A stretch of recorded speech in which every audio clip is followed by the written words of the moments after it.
peine arrivés en classe, on nous a dit prenez une copie, racontez vos impressions de la visite du maréchal Pétain. Personne n'avait rien à dire de ma classe, sauf moi. Qui donc, j'étais bon en français, j'ai fait une copie qui a été envoyée à Vichy et qui est revenue avec la signature, le paraphe du maréchal. Très bien, mon petit, continue. Charles, oui, Pétain, Philippe Pétain. Je crois que tu es le seul cas d'un garçon qui a été adoubé par le maréchal Pétain et poursuivi par la Gestapo. Voilà, c'est ça. Il n'y en a pas eu d'autres. À quelques mois d'intervalle. Oui, il ne savait probablement pas de qui il tapotait la joue.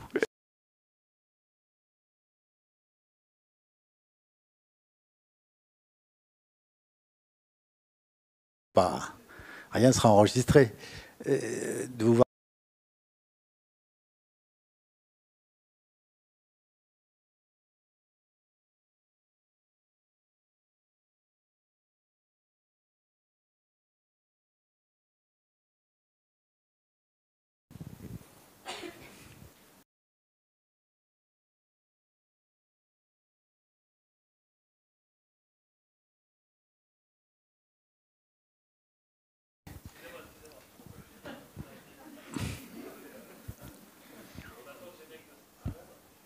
Autant dire qu'on se connaît depuis longtemps.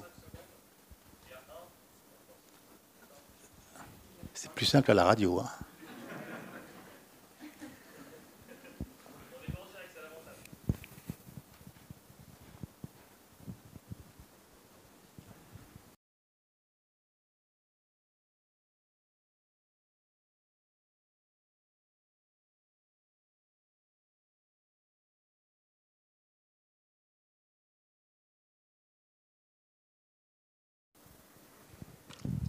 Bonjour à toutes et à tous. Je suis très très heureux et même fier de recevoir aujourd'hui au festival Mot pour Mot ce très grand écrivain, ce très grand historien devenu un très jeune écrivain, voilà.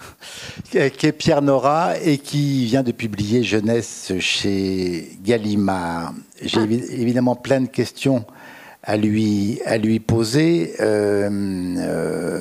mais comme on n'est pas hypocrite, on va se tutoyer pour garder la vérité sur nos relations. Roger Stéphane, autrefois, disait « Tu écriras, Pierre. Oui. Tu es fait pour écrire. » Oui. C'était il y a longtemps. Oui. En fait, vous avez beaucoup dirigé d'ouvrages collectifs. On vous voit ? On se tutoie. Tu as beaucoup dirigé d'ouvrages collectifs. Tu as fait une œuvre d'historien magistrale. Mais paradoxalement, peu écrit. J'ai le souvenir d'un Français d'Algérie en 1961. Et après, de livres de Pierre Nora avant Jeunesse aujourd'hui, presque rien. Comment est-ce qu'on peut l'expliquer ? Si, j'ai fait plusieurs livres, même dans la collection blanche, la même collection que... Historien. C'est Historien public, et qui réunissait beaucoup des articles qui avaient accompagné ma carrière et qui constituaient à la fois une sorte de température d'époque et de repères autobiographiques auxquels, d'ailleurs, maintenant que je me suis attelé à ma maturité, je suis amené à renvoyer très souvent. Donc j'avais fait au moins ça.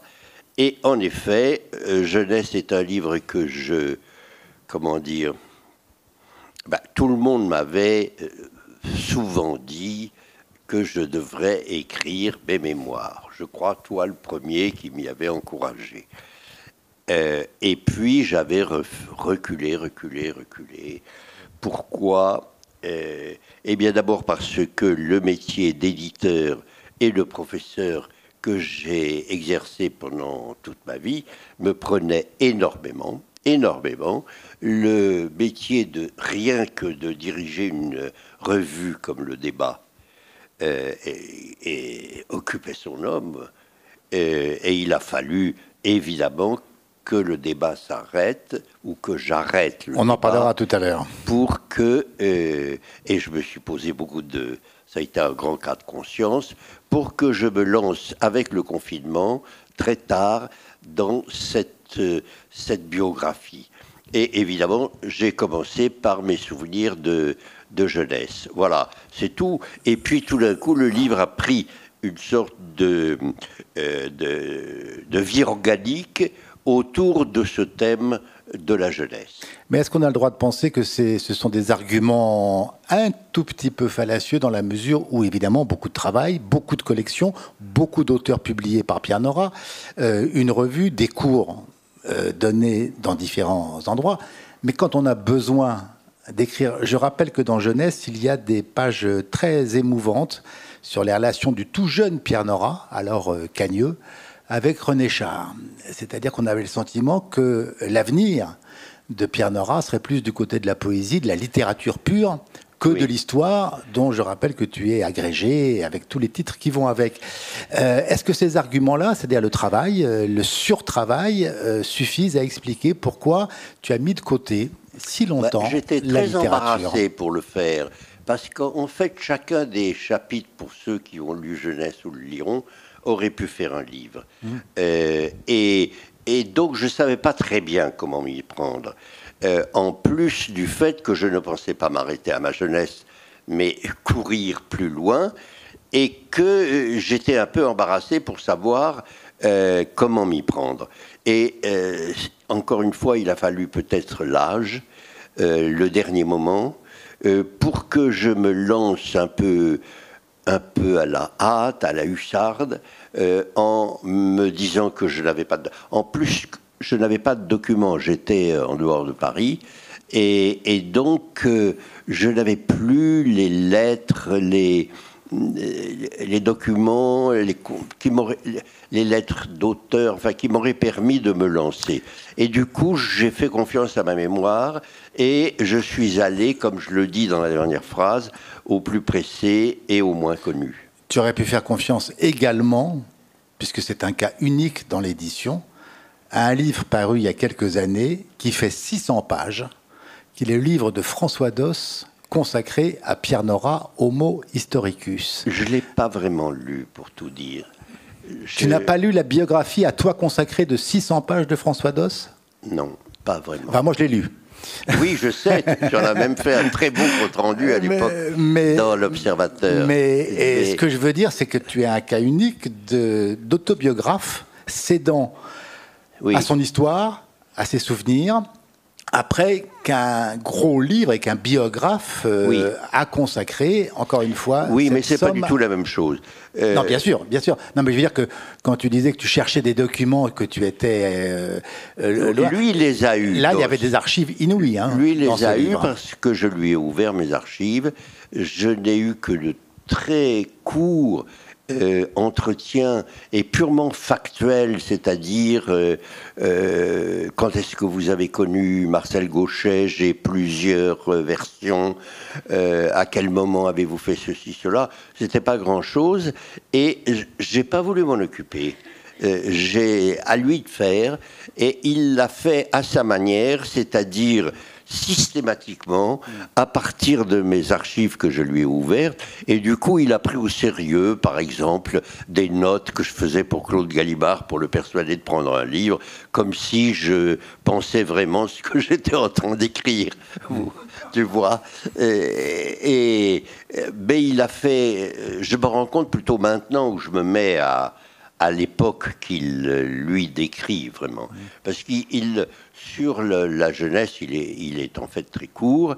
Et non, je ne me suis pas référé du tout à lui, parce que j'étais fichu si je me référais à lui. Et j'ai essayé de faire, à ma méthode plutôt, de massif de mémoire. J'ai fait ce qu'on appelle un roman d'apprentissage. Ce qu'on appelait c'est-à-dire au fond qu'est-ce qui m'a fait, quels sont les gros morceaux de vie qui m'ont fait, et je crois qu'un des mérites du livre est celui que, en écrivant, je craignais pourtant qu'il soit un gros obstacle, c'est-à-dire une sorte de discontinuité des chapitres qui, pourtant, d'après ce que l'on m'a dit, enfin, a convaincu. J'étais persuadé que ce livre était fait pour tirer à 3000 exemplaires et en fait, actuellement, il doit être à 20 000. C'est donc que ça a effectivement touché un public qui n'est pas directement concerné par mes récits personnels, mes récits de famille, mes amours de jeunesse, mes inquiétudes d'adolescent, et qui probablement touche certains ou beaucoup par probablement autre chose que je ne sens pas moi, mais que eux ont senti, et que la critique a, pour commencer, Monsieur Jérôme Garcin, a senti. Ce sont effectivement de courts chapitres, oui, qui peut-être donnent les meilleures clés de la vie de Pierre Nora. Au tout début, c'est ce moment, je dirais, fondateur, qui est évidemment l'occupation, oui, le pensionnat de Villard-de-Lans. Oui. Qui est d'ailleurs bizarre, tout ça est bizarre, le pensionnat de Villard-de-Lans. Pourquoi bizarre? Eh bien parce que c'était un vieil anarchiste de droite ou de gauche qui s'appelait Charles Juillet, qui était lui probablement pulmonaire et qui avait été professeur à Madagascar et avait dû faire une pension dans les années 37-38. Et évidemment, pour avoir des professeurs, au fond, c'était des professeurs privés, c'était des réfugiés, pour la plupart juifs, cultivés de l'Allemagne ou de l'Autriche, et dans cette atmosphère étrange, un petit village qui était encore même éloigné de tout, de Grenoble, et même de Villard-de-Lans, puisque c'était un chemin creux qui y menait, discutaient entre eux de la Deuxième Internationale, de la révolution, du trotskisme, et en même temps de beaucoup de culture, puisque je pense que c'est l'un de ceux-là qui a dû me mettre entre les mains du Rilke, par exemple, que j'avais lu à l'époque, les cahiers de Malte Lawrence Bridge, ou du Paul Valéry à un très jeune garçon. Donc c'était un drôle de... Et c'était plein de réfugiés comme moi, enfants juifs, où la Gestapo est venue me chercher une nuit et où, effectivement, Juillet est monté en vitesse, je ne sais pas trop comment, dans ma chambre, en me disant, file par la fenêtre. Il y avait un auvent, c'était dans l'hiver 43. Et oui, c'est quand même un grand souvenir de cette enfance. Je suis parti dans la nuit et la neige pour retrouver une ferme qui était occupée par les résistants et dont mon frère, qui était dans le maquis, m'avait donné l'adresse en cas de pépin. Je rappelle qu'à ce moment-là, enfin peu de temps auparavant, le maréchal Pétain t'avait... Oui, oui, c'est une anecdote que j'ai racontée beaucoup. J'étais en classe de 6e au lycée Champollion à Grenoble, et en 41, Grenoble a été une des premières villes que le maréchal Pétain a visitées. Et nous avons tous été requis d'aller faire la claque. Et la veille au soir, il y avait une grande discussion familiale, je me souviens, parce que ma mère trouvait que c'était bien inutile que j'aille accueillir le général Pétain, et mes frères, qui faisaient déjà de la résistance étudiante, trouvaient que ça valait vraiment pas la peine pour ça de se faire repérer en classe, et donc j'avais qu'à y aller. J'y suis allé, mais c'est dans la place de Verdun, si certains connaissent Grenoble, et de l'hôtel de ville, le maréchal ayant terminé son discours est descendu, mais pendant ce temps-là, j'ai fait ce qu'on appelle une angoisse de foule. J'ai été pris j'étais plus petit, j'étais pris dans la foule, j'étais acculé au mur de l'immeuble, j'ai commencé à crier, à étouffer, alors on m'a dégagé, juste au moment où le maréchal Pétain passait et a vu un jeune garçon qu'il a cru probablement en extase devant lui, et donc il s'est arrêté et il m'a tapoté la joue en disant mon petit. Et alors le plus drôle, c'est que le lendemain, évidemment, à peine arrivé en classe, on nous a dit prenez une copie, racontez vos impressions de la visite du maréchal Pétain. Personne n'avait rien à dire de ma classe, sauf moi. qui donc, j'étais bon en français, j'ai fait une copie, qui a été envoyée à Vichy et qui est revenue avec la signature, le paraphe du maréchal. Très bien, mon petit, continue. Charles, oui, Pétain, Philippe Pétain. Je crois que tu es le seul cas d'un garçon qui a été adoubé par le maréchal Pétain et poursuivi par la Gestapo. Voilà, c'est ça. Il n'y en a pas eu d'autres. À quelques mois d'intervalle. Oui, il ne savait probablement pas de qui il tapotait la joue. Mais enfin, il n'y a plus beaucoup d'enfants qui peuvent dire qu'ils ont... C'est pour ça que je voulais qu'on rappelle l'anecdote. Tapoté comme ça par le maréchal Pétain. Et c'est pendant, et évidemment, tu y faisais allusion juste avant, ça a été aussi très important pour toi et dans ton histoire, c'est que ton frère Simon, frère aîné, Simon, a quitté la région pour rejoindre le Vercors, oui. Où il a retrouvé Jean Prévost, le capitaine Goderville, oui. À côté de qui il s'est battu. Oui. Jusqu'au dernier moment, jusqu'à la chute du massif du Vercors. Et surtout, ils se sont réfugiés dans la grotte des Fées. La grotte des Fées, exactement.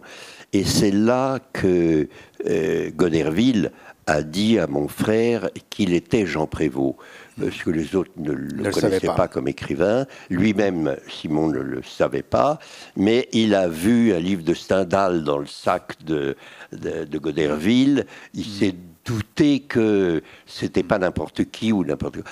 Et donc, ils ont pu avoir des conversations avant de redescendre de Saint-Nizier sur Grenoble.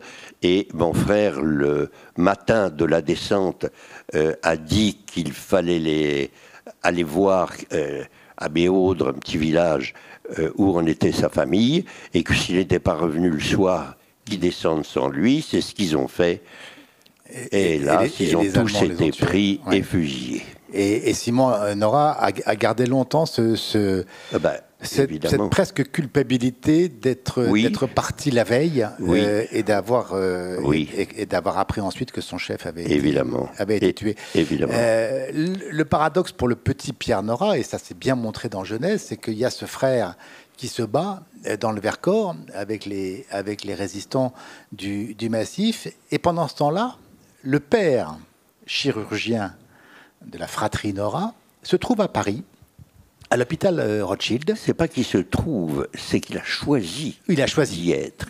Ce qui est fou. Oui, mais alors comment est-ce qu'il a pu traverser ça? Il n'y a pas la réponse dans le livre. Comment il a traversé toute cette occupation en restant à son poste de chirurgien? Si, il y a la réponse. Et c'est une des raisons pour lesquelles j'ai voulu, pour tout dire, écrire. C'est que cette histoire était folle, la façon dont mon père avait traversé la guerre à l'hôpital Rothschild comme chef de service, dont je vais dire un mot, et que tous les petits-enfants de la famille ne le savaient pas. Et je pensais qu'il fallait transmettre. Ça, si vous voulez, si tu veux, la raison profonde de l'impulsion qui m'a fait écrire, c'était de transmettre. Et transmettre cette histoire invraisemblable. Il y en a plusieurs pendant la guerre, mais l'une était presque incroyable. C'est que mon père avait été, pendant la guerre de 14, dans les chasseurs alpins, avec Xavier Vallat, dont le nom ne vous dit peut-être à tous ou aux plus jeunes pas grand-chose, mais qui était associé à l'antisémitisme le plus virulent depuis les années 30 et qui était de 40 à 41 commissaire aux questions juives.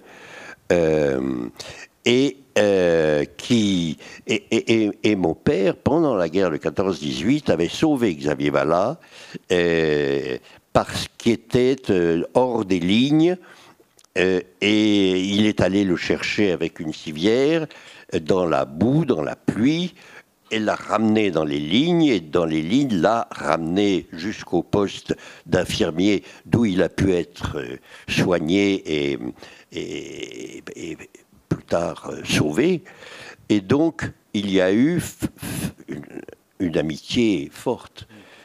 Quand les gens ont vécu à 20 ans, 22 ans, des aventures pareilles, ça ne s'oublie pas. Et il y a une espèce de solidarité d'anciens combattants qui est très forte. Et mon père est la première personne que Xavier Vallat avait convoqué pour faire communauté juive dont il serait le président. Il a refusé, évidemment. Celui qui a accepté a été déporté, non pas sous Xavier Vallat, mais après par Darquier de Pellepoix. Et d'ailleurs, quand Darquier de Pellepoix a succédé en 41 en 42 à mon père, a succédé à Xavier Vallat, Xavier Vallat est allé voir mon père en lui disant « Écoute, c'est un épouvantable salaud, fiche le camp, si tu veux, on organise le passage de la ligne pour que tu ailles rejoindre ta famille. » Et une fois de plus, mon père a tenu parce que c'est cette mentalité incroyable des anciens combattants de la guerre de 14. On tient coûte que coûte, on s'en va pas. Et un peu plus tard est arrivée une deuxième aventure absolument invraisemblable. C'est qu'à l'hôpital Rothschild, à la sortie, c'était l'hiver 43 cette fois, il voit une jeune femme avec un manteau de fourrure qui l'attend, qui l'aborde et lui dit « Vous ne me reconnaissez pas, docteur, je suis mademoiselle une telle que vous avez opérée il y a 3 ans, 4 ans, 5 ans, je sais plus. Et j'avais pas un sou, et vous m'avez dit, vous me revaudrez ça un jour, ça n'a pas d'importance, ben, je suis peut-être en mesure de vous rendre service aujourd'hui, voilà, en montrant, et je suis avec un homme puissant, qui pourrait peut-être vous être utile. Ce sont des aventures assez bizarres, et elle dit, voilà, si vous acceptez, il attend dans la voiture, devant l'hôpital. Ce sont des moments où, évidemment, le sort balance. Cette femme lui inspirait confiance. Il y avait eu sûrement une espèce de petit attachement de ces femmes vis-à-vis de leur chirurgien. Toi qui es fils de chirurgien, etc., ton père, ton grand-père, tes oncles ont dû tous connaître ça. Et c'est ce qui fait le charme de cette affaire. Et c'était... Alors, et mon père voit la Citroën classique sortir un Malabar au manteau de cuir classique qui lui écrase la pince en lui disant « Est-ce que je peux, docteur, avec son accent italien, vous ramener chez vous ?» Et puis... arrivé rue La Boétie, puisqu'il s'agissait de la rue La Boétie, il descend et il réécrase la main de mon père en disant « Écoutez, docteur, vous êtes l'ami de Madeleine, moi je suis l'ami de Madeleine, eh ben je vous adopte, mais je vous préviens, il faut m'obéir au doigt et à l'œil. » 3 semaines après, et je suis Mario, je m'appelle Mario. 3 semaines après, coup de téléphone vers 6 heures, juste avant le couvre-feu. Ici Mario, je suis malade, ma voiture va vous prendre dans quelques minutes en bas de chez vous. Prenez vos effets pour la nuit. Il raccroche. Et donc, mon père y va. Et passe là, finalement, je fais une histoire longue, un peu courte, arrive dans une espèce de petit local qui était rue Chalgrin, qui est derrière derrière l'avenue Foch, un peu couverte de photos de femmes, etc. Et puis le chauffeur ouvre le frigidaire, dit vous avez tout ce qu'il faut, coup de téléphone de Mario, vous êtes là docteur, eh bien n'en bougez plus. Point. Et puis le lendemain à 7 heures, coup de téléphone de Mario, vous pouvez rentrer chez vous. Sauf que, arrivé, il a trouvé la concierge qui lui a dit « Ah, docteur, les Allemands sont venus cette nuit. » Et donc, il avait, à partir de ce moment-là, obéi au doigt et à l'œil à ce Mario. Et une histoire assez quand même douloureuse, c'est que pendant les quelques jours où mon père a traversé la ligne pour venir nous dire bonjour à Grenoble, pour nous voir, et au retour à Paris, dans des conditions évidemment invraisemblables, il fallait passer dans une de Peugeot, dans le coffre, etc. Il a une petite carte de sa sœur qui lui dit qu'elle est à Drancy et qu'elle va partir pour une destination inconnue. Alors, dès qu'il a revu Mario, mon père lui a donné cette carte, en lui disant « si vous pouviez savoir quelque chose ». Et il s'est souvenu que quelques mois après, quand Mario ne lui avait rien dit, et que mon père lui avait demandé est-ce que vous avez pu savoir quelque chose sur ma sœur, il s'est rappelé que Mario avait verdi ou blanchi, et dit « d'un ton sec, je n'ai rien pu savoir, ne m'en parlez plus jamais ». Ce qui laisse penser qu'il était au courant que dès l'arrivée, elle avait été gazée à Auschwitz. Et pour savoir ce genre de choses, il faut quand même être très informé, si vous voulez. Donc, si tu veux, cette histoire, il est probable que Mario était quand même un agent double très haut placé, et qui d'ailleurs, au moment de la libération, a voulu partir en Espagne avec son adjoint, et sur la route de Biarritz, toute droite, sa voiture a capoté dans les champs du paysan, brûlé. Et le paysan a dit à mon père, qui était allé le voir, en fait, qu'il avait essayé d'aller qu'il avait entendu des cris de femmes, et qu'il avait cherché sa hache dans sa ferme pour essayer de lui couper. Elle était coincée, et quand il était revenu, la voiture brûlait trop fort. Voilà, et donc, et que ce qu'il avait frappé ce paysan, c'est que la voiture, exactement pareille, la même Citroën, qui suivait Mario, ne s'était pas arrêtée. Ce qui veut probablement dire que c'était un règlement de compte. Et pendant ce temps-là, ta mère, totalement innocente, merveilleusement innocente et hors sol, oui, reçoit la visite chez elle de la police allemande, oui, et leur dit « Ah, vous m'avez fait peur, j'ai cru que vous veniez pour la note du gaz. » Oui, exactement. Ce qui est quand même dans l'ordre. Oui, oui. Même un dramaturge n'aurait pas osé inventer une réplique pareille, non, pour la note du gaz. Oui, oui, oui, qui n'avait pas été payé. Bon, à Grenoble, oui. On ne va pas faire toute notre rencontre autour de ce moment-là, mais il est évident que ça t'a marqué. Il y a un des chapitres qui s'appelle « Mon histoire juive ». Oui, c'est le second. En quelques mots, comment pourrais-tu la définir, cette histoire juive? Eh bien, j'avais toujours...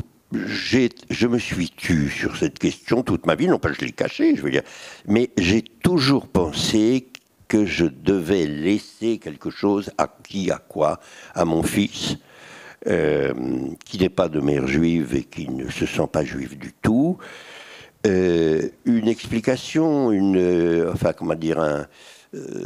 quelque chose, si vous voulez, si tu veux, qui l'éclairerait un peu sur cette dimension qui a à la fois pas compté pour moi et énormément compté. Non pas que je sois juif religieux, je suis de cette famille que je viens de décrire, totalement laïque, assimilée. Alors, quoi ? Et je me suis senti un peu d'une génération, de ce que Péguy appelait une génération creuse, ou une génération intermédiaire, entre, d'une part, des gens qui étaient mes amis, ceux qui m'avaient formé à beaucoup d'égards, les Georges Friedman, Léon Poliakov, Emmanuel Berle, Raymond Aron, la génération plus haute, disons, de Marc Bloch comme historien, qui, pour certains, avaient découvert qu'ils étaient juifs au moment de la guerre, qui étaient tellement insérés en plus dans un milieu normalien en général, ou un milieu intellectuel pour qui ça ne comptait pas, qui n'était pas antisémite, et qui voyaient ça un peu de l'extérieur. Même un homme comme Raymond Aron, ça le raconte dans ses mémoires, c'est quand même quand il est allé en Allemagne qu'il a découvert que l'antisémitisme à ce moment-là, dans les années 30. Et donc c'est ce qu'on appelle la dernière génération du franco-judaïsme qui a été forgé par l'assimilation du 19e siècle classique. Tout ça, ce sont... Voilà. Et puis, de l'autre côté, il y a eu cette génération qui a été déterminée par 67-68, c'est-à-dire, je dis 67 parce que c'est la guerre des 6 jours en Israël, qui a... Quel moment, le moment où Pianura a failli s'engager dans Tsahal. Oui. Ce qui prouvait que quelque chose de secret avait quand même très longuement cheminé, mais ça ne m'étonne pas du tout, parce que je raconte la manière dont mon père, en 46, 45 plutôt, avait recueilli à Rothschild des photos des camps que ramenaient les reporters qui y avaient été et qui avaient contracté le typhus dans les camps et venaient mourir eux aussi à l'hôpital, et lui avaient laissé ces photos qui, depuis, ont fait le tour du monde. Ce sont les photos classiques d'où on voit à la fois les monceaux de lunettes, les demi-cadavres accrochés au barbelés électrifiés, enfin, toutes ces photos abominables que mon père avait donc hésité à nous montrer, à me montrer, et qui m'avaient plus que bouleversé, et dont je ne savais pas vraiment que c'était principalement des juifs, parce que j'avais vécu dans un milieu de Français occupés et de résistants du Vercors. Et entre juifs, résistants, tout ça, il n'y avait pas une vraie et profonde différence. Donc, néanmoins, à la fois par mes amitiés, à la fois par... Au moment où, en 67, effectivement, je me souviens très bien, je revenais de chez ma sœur de la campagne et j'ai entendu à la radio l'attaque. Et aujourd'hui, on ne se souvient presque plus que pendant quelques heures, on a cru que Israël était attaqué par les Égyptiens et qu'on risquait une espèce de second holocauste fantasmatique qui n'a duré que quelques heures peut-être, mais suffisamment pour que des jeunes gens comme moi aillent spontanément à l'ambassade d'Israël pour s'engager parce qu'ils ne s'étaient pas battus pendant la guerre, parce que la seule idée d'un nouvel quelque chose qui ressemblait à l'Holocauste était proprement insupportable si on ne faisait pas quelque chose. Et donc, voilà. En fait, on n'a pas eu besoin de moi, mais je suis allé en Israël quelques jours après, je crois que c'est le 11 ou 12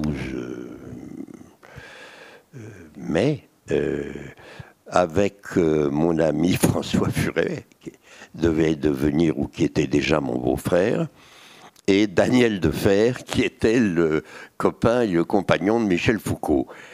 Dont tu étais l'éditeur. Dont j'étais l'éditeur et l'ami. Voilà. Et donc, Daniel Defer a voulu venir avec nous, comme ça. Et bon, très bien. Et effectivement, j'ai découvert l'Israël, je dirais, attachant, incroyable, merveilleux. Pour moi, merveilleux. C'était quand même l'Israël des kibbutz, incroyable type de société qui a disparu complètement.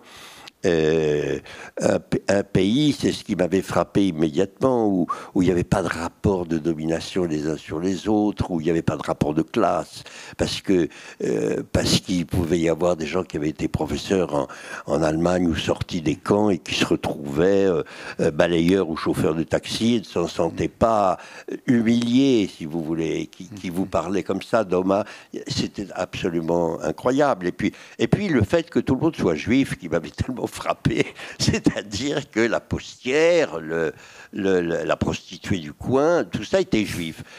On n'est pas habitué. On n'était pas habitué aux talibans. Donc il y a eu un coup de cœur pour... Dieu sait que depuis... Et moi, je suis de la génération qui a vécu avec espoir jusqu'aux accords d'Oslo, et jusqu'à Camp David, enfin bref, et qui l'ont perdu, cet espoir. Alors dans Jeunesse, il y a toute cette période, effectivement, de l'occupation. Il y a ce chapitre, pour moi, très important sur ton histoire juive. Il y a l'idée qu'on ne peut pas être historien de soi si on ne fait pas le portrait des femmes qu'on a aimées. Et il y a une galerie absolument magnifique de femmes, à commencer par cette princesse malgache, Marthe. Ah non, je n'ai pas commencé. Non. Il y a beaucoup de femmes dans ce livre, mais ce ne sont pas des amours. Il y a 3 femmes, pour commencer, de ma famille. Et en effet, je les ai dépeintes comme des victimes. Alors j'ai eu l'audace, si j'ose dire, de faire un chapitre sur ma gouvernante, ce qui ne se fait pas tellement pour un historien, un académicien, enfin tout ce que vous voulez. Et cependant, pourquoi pas? Parce que voilà quelqu'un, et j'en suis fier, qui n'a plus de traces qu'à travers ce que j'en ai écrit. Et je ne dis pas que ce que j'en ai écrit restera, mais l'hommage que je lui fais, j'y tiens, d'autant que ces gouvernantes sont des gens qui ont été d'un dévouement. C'était une Bretonne qui est entrée dans la maison quand elle avait 21 ans, qui est restée jusqu'à sa mort, et qui a suivi tous nos malheurs, qui est allée en Vercors, qui a fait dans l'hiver une pneumonie. À ce moment-là, elle a dû rentrer chez elle, qui a vieilli sous nos yeux, qui était un peu épris, qui était, enfin j'ose pas dire vraiment le nom, mais enfin qui était, elle aimait les femmes, disons, mais je crois qu'elle n'en a jamais eu, encore qu'elle allait tous ses jours de vacances chez une amie qui était directrice de rayon au Prix Unique, enfin de la gare Saint-Lazare. Est-ce que, je sais, mais tout ça me touche profondément, parce que c'est une femme qui n'a jamais cherché, malgré son catholicisme breton, sa messe tous les dimanches, à le moins du monde nous influencer. Encore que je raconte cette histoire assez drôle, que ma mère avait dû lui demander, quand on était tout jeune, de nous faire réciter notre prière, Shema Israël, Adonai Echad, etc.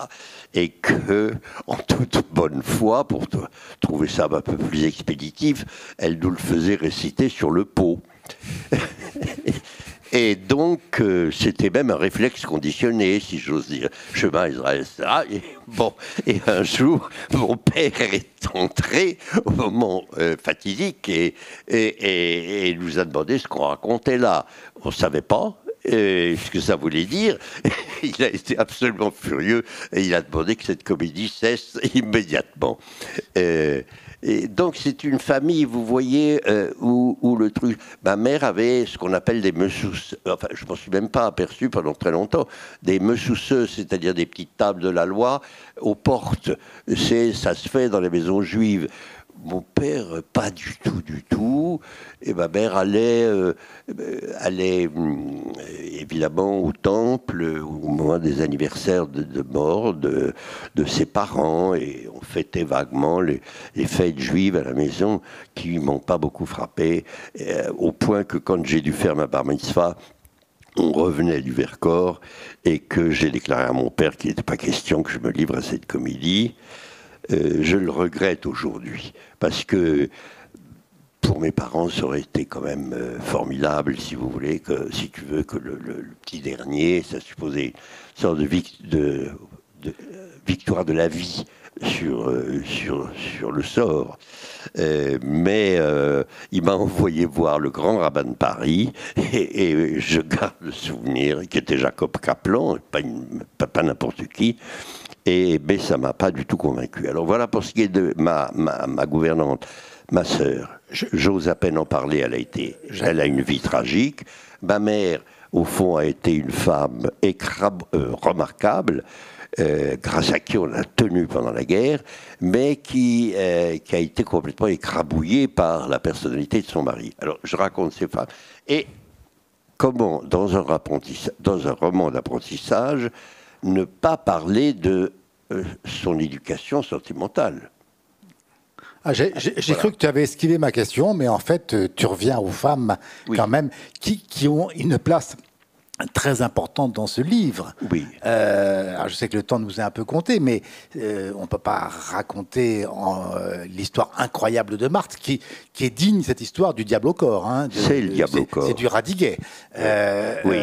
C'est une femme qui avait 20 ans de plus que moi, qui était une amie de René Char quand je l'ai connue, sur lequel René Char a fait appel. Et c'est une femme qui est malgache, de l'aristocratie malgache, qui avait perdu sa mère quand elle avait 11 ans, son jeune frère, sa grand-mère qui l'avait élevée, la voilà à 16 ans à Paris, mise par la Légion d'honneur dans une école d'infirmière, où elle a fait connaissance d'un monsieur qui s'appelait André Breton, alors qu'elle était amoureuse de poésie, ce qui est assez comique, mais qui buvait beaucoup et à qui elle avait mis comme condition pour le mariage de partir dans un lieu où il n'y avait pas d'alcool, c'est-à-dire le Canada à l'époque. Il y a eu un enfant, une fille, et elle s'est... elle est revenue en France, a été infirmière, elle est revenue là où elle, comme directrice de l'école où elle était infirmière, et dans les années parisiennes, elle a fait connaissance avec un jeune médecin poète, fou amoureux d'elle, qui lui envoyait des poésies tous les jours, et lui faisait miroiter l'Égypte et la fuite en Égypte, où il allait s'installer, ce qui, elle, en plus l'arrangeait, parce que son ancien mari venait faire des scandales à l'école d'infirmière pour récupérer son enfant. Donc elle est partie avec l'enfant, alors que les conditions de divorce devaient faire qu'elle présentait son enfant. Mais elle était complètement... C'est une femme qui était, comment dire, qui tenait de l'aristocratie malgache, un sentiment presque féodal de la vie, et qui n'avait aucune idée de ce que c'était un papier d'identité, un contrat de mariage, des choses un peu sérieuses. Voilà. Et donc cette femme était quand même une séductrice, sans aucun doute. Elle avait été à Alexandrie, donc je le savais, par un de mes amis j'ai eu deux amis qui étaient amis d'elle, dont l'un est très connu, c'est Jean-Bertrand Pontalis, le psychanalyste. JB. Et qui a été ami avec elle, et André Fermigier, et c'était deux amis très proches, voilà, qui me l'ont présenté. Et j'ai eu une histoire à laquelle je vous renvoie, parce qu'elle parce qu'on peut pas elle tout est très belle, magique, et que le temps va venir tu avais raconté du début à la fin dans l'Observateur. Et voilà. Et juste une dernière question avant de donner le micro au public. Et il y a un élément fondateur de l'historien que tu es devenu, c'est le fameux échec à Normal Sup. À la rue d'Ilm, dont tu dis que ça a provoqué chez toi une envie peut-être de redoubler de travail, de désir, d'envie aussi d'autres choses. Est-ce que ça a été vraiment C'est un peu... J'ai voulu faire un beau livre. Si tu veux, j'ai voulu... Et cet échec anormal qui était en effet très, pour moi, absolument inattendu, parce qu'on me prédisait normalien depuis l'âge de 6 ans, ou à peu près, et je me suis fait étendre méchamment. Alors la vérité, c'est que Barthes, qui est pour beaucoup, oui, toute cette histoire, vous la verrez, m'a beaucoup occupé, et c'est une des raisons pour lesquelles j'ai été collé à l'école, ça, il n'y a aucun doute. Il y en a d'autres aussi que je raconte parce que c'est que je pense que la guerre avait quand même marqué, si vous voulez, si tu veux, de quelque chose de très profond qui n'était pas très compatible avec une culture aussi rhétorique, aussi purement littéraire, abstraite, un peu caricaturale. Et je pense que je me suis, avant même l'échec à l'école, construit contre cette rhétorique que tu vois chez beaucoup de normaliens demeurés normaliens, comme quelqu'un qui est devenu mon ami aujourd'hui, qui est Régis Debray, qui, pour ceux qui le lisent, c'est du super normalien permanent. Il est resté à l'école encore aujourd'hui, si j'ose dire. Il le sait, d'ailleurs. C'est le style formulatoire, je m'en moque beaucoup en disant qu'on aurait pu faire des pécufier, comme on dit à l'époque, c'est-à-dire faire des PQ, c'est-à-dire écrire pécufier sur des sujets comme cité et nécessité, je donne ça comme des trucs comme ça. Bref, il y avait quelque chose qui était hostile à ce type de culture. Et je pense que tous mes amis étaient un peu pareils, comme André Fermigier, comme Jean-François Revel, qui a été normalien, mais il a été de façon assez bizarre. Vous le connaissez probablement quand même de nom, même bien qu'il soit mort il y a une dizaine d'années, et d'écriture brillante aussi. Et Revel a été normalien d'une façon bizarre, il a été le premier collé. Et puis, quelques jours après, on lui téléphone en lui disant « Il y en a un qui a démissionné, on peut vous prendre ». Voilà, donc il s'est retrouvé normalien comme ça. Et Fermigier, et tous mes amis, Furet était collé, Richet aussi. Donc, c'était bien d'être collé, plutôt. C'était un club chic. Oui, on va laisser la parole au public. Il est évident qu'on a parlé de jeunesse, donc on n'a pas parlé ni de la Bibliothèque des histoires, ni des auteurs, des intellectuels que tu as publiés, ni de la Revue du débat qui s'est arrêtée il n'y a pas longtemps. Ça sera pour le festival mot pour mot de l'année prochaine. Voilà, je crois qu'il y a plein de mains qui se lèvent. Bonjour. Bonjour. Ben justement, ma question porte sur le débat. Mais alors, c'est avec la crainte que ce soit un peu rebattu et pas tout à fait nouveau, vu tout le florilège de commentaires qui ont eu lieu sur la question. En fait, je vais essayer de centrer ça sur un point précis. J'ai vu arriver le débat. Moi, j'étais un jeune employé de librairie à la Une. Et pour moi, à l'époque, j'étais militant socialiste à l'époque, et c'était quelque chose de très important parce que j'étais porté par le vent très, très militant de l'époque. Et il y avait un aspect un peu révolutionnaire qui se baladait un peu dans nos têtes, et je voyais arriver cette revue comme une certitude qu'on continuerait à se poser des questions finalement, et que face à nos certitudes, qui étaient fortes à l'époque, resterait un outil de recherche et de questionnement, et ce qui me paraissait extrêmement sain. quelques années ont passé, au cours desquelles d'ailleurs, CF, je renvoie un peu à votre échange avec Jérôme Garcin. J'ai fait la connaissance d'un ami à l'époque qui était dans ma section socialiste, qui s'appelait François Doss. Et quelques années ont passé et j'ai entendu les commentaires qui ont eu lieu lors de la fin du débat, les commentaires de messieurs Marcel Gauchet et Pierre Nora, qui tournaient autour de la question suivante. Finalement, nous sommes restés ce que nous étions, la société s'est tendue, radicalisée, voire extrémisée, pour résumer, hein, j'espère ne pas être trop caricatural. C'est vrai. Et là où, voilà, j'en arrive au point, c'est que je me suis dit en entendant ça, mais ça n'est pas vrai.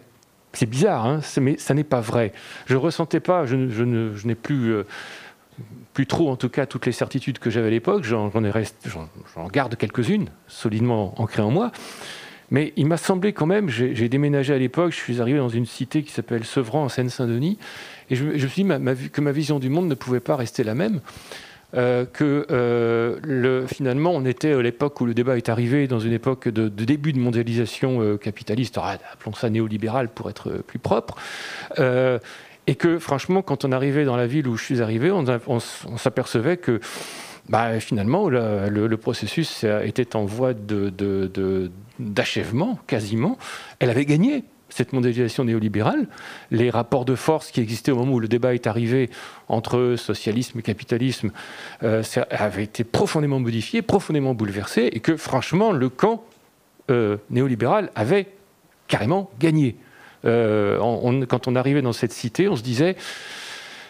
Il y a tellement à faire pour essayer de sauver des cités comme celle qu'on a dans cette ville qu'on se demande par où commencer. Et qu'on se dit, c'est plus la peine, on a envie de démissionner. Et que c'est peut-être ça le sens de la mondialisation. Donc je me dis, voilà, je pense que c'est pas la société qui serait extrémisée ou durcie ou non. C'est un système économique, économico-politique qui, lui, est allé jusqu'au fond de ces fantasmes les plus profonds, de ces rêves les plus profonds, qui sont des rêves de domination extrême, qui sont des rêves de piétinement des plus humbles, des plus pauvres. Sevran a été pendant longtemps classée 42e ville la plus pauvre de France. Je pense que maintenant, c'est encore plus près de la première place. Et je me dis, dans ces cas-là, j'ai trouvé, peut-être un peu bêtement, que le débat était complètement hors course par rapport à cette réalité-là, et que là, le questionnement du débat devait fondamentalement changer, ou bien c'est la revue qui devait disparaître. Pardonnez-moi, je suis un peu direct, mais c'est un peu ce que j'ai ressenti. Vous décrivez ce que j'ai senti. Merci. Vous décrivez ce que j'ai senti, les raisons pour lesquelles j'ai arrêté. On n'était pas plus pour la société néolibérale que pour la société révolutionnaire. Le débat avait justement essayé de se situer tout à fait en dehors de ce type d'engagement politique. C'était une revue qui essayait de penser le temps, de penser le temps lui-même, enfin le temps, et qui était une revue d'engagement intellectuel et de compréhension du monde, et pas du tout une revue de militance. Et on n'a pas voulu militer contre la gauche, pas du tout, au contraire, on était plutôt à gauche, mais notre problème n'était pas celui-là, il était justement de dégager un effort de compréhension des choses et du temps en dehors de la militance qui, à l'époque où on a commencé en 1980, était une militance, disons, totalitariste, quelle qu'elle soit. Alors, on a fait un effort pour dégager, si vous voulez, de cet engagement de type, disons, sartrien, un exercice de pensée qui a duré quand même pendant 40 ans. On aurait pu continuer, c'est vrai. C'est pas du tout Antoine Gallimard qui m'a fait arrêter, comme beaucoup, on a pu le dire. Non, c'est moi. Alors, c'est moi pour beaucoup de raisons. Et les raisons principales, c'était qu'au bout de 40 ans, il fallait changer. Changer beaucoup de choses.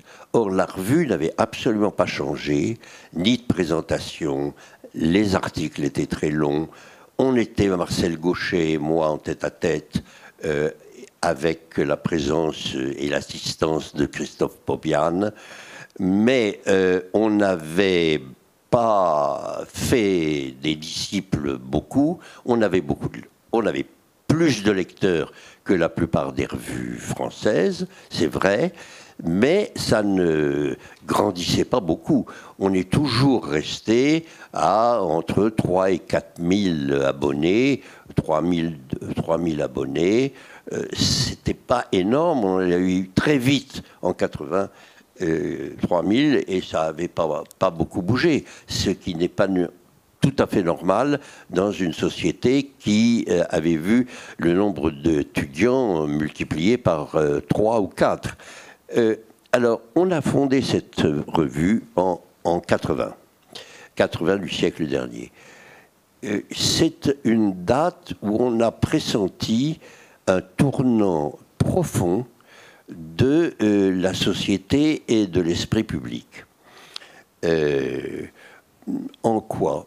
Si vous voulez, vous parliez, vous, monsieur, de ce que vous étiez encore à l'époque, au fond, dans l'orbite révolutionnaire, même si vous étiez un socialiste, social-démocrate. Au fond, l'orbite révolutionnaire était forte.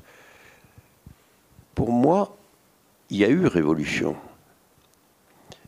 mais pas celle qu'on attendait.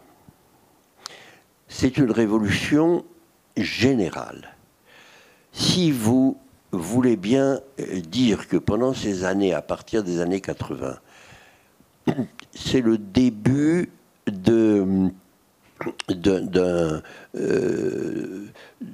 grand renversement géopolitique qui fait de l'Occident et de la France une partie minime et plus du tout les gouverneurs du monde. Rien que ça suffit à faire changer. C'est une révolution démographique incroyable que nous avons vécue. Quand je suis né, personnellement, il y avait 2,5 milliards d'hommes. Nous sommes 7,5 milliards, il y en aura bientôt 9 sûrs. En un espace d'une vie, vous vous rendez bien compte que la vie sur Terre a complètement changé. Il n'y avait pas d'islam. L'islam a commencé dans les années 80. Il n'y avait pas d'extrême droite, sauf que c'est précisément aux élections de 84 que Le Pen a fait sa poussée européenne. Et aujourd'hui, le problème est là, du point de vue politique français. Je pourrais continuer et montrer à quel point, sans parler des révolutions techniques, de la révolution numérique, bien entendu. Alors, tout ça a fait que la revue aurait dû elle-même changer aussi. Or, elle n'avait pas changé, et j'avais l'âge que j'avais, Gauchet aussi. Pardon Pierre, mais malheureusement le temps. Oui, d'accord. C'est pas avec deux hommes qui faisaient à eux seuls 170 ans qu'on fait une revue. On va prendre encore une question. Malheureusement, oui, je suis désolé. Oui, monsieur. Je vais revenir à Pierre Nora, puisque c'est après tout avec lui qu'on discute. Je suis très ému parce que nous nous sommes rencontrés il y a exactement 50 ans. Vous avez été mon professeur à Sciences Po en histoire, et vous avez, et à l'époque je pensais devenir aussi un grand romancier, un grand écrivain, et nous avons échangé pendant cette année, et vous m'avez envoyé des lettres que j'ai retrouvées, où vous m'indiquiez comment il fallait faire pour être un écrivain, comment le roman d'apprentissage devait se comporter pour être un roman d'apprentissage. Je vous ai amené vos... Je pourrais les voir. Eh bien, je vous ai amené, et ce qui est fabuleux, c'est tout ce que vous avez dit sur le roman d'apprentissage. Donc il y a 50 ans, vous me l'avez écrit, et à partir de là, je ne suis pas devenu écrivain. C'est incroyable, voilà. Comme histoire. Et j'ai le texte là, et je me disais, il aurait été parfaitement... Est-ce que vous êtes devenu historien, monsieur ? Ah non, pas du tout. Non, pas non plus. Je m'occupe de start-up, donc vous voyez... Voilà, j'ai ce sentiment, et vous m'avez bouleversé, pour une chose, c'est que nous devons tous impérativement intégrer l'histoire pour pouvoir vivre le futur.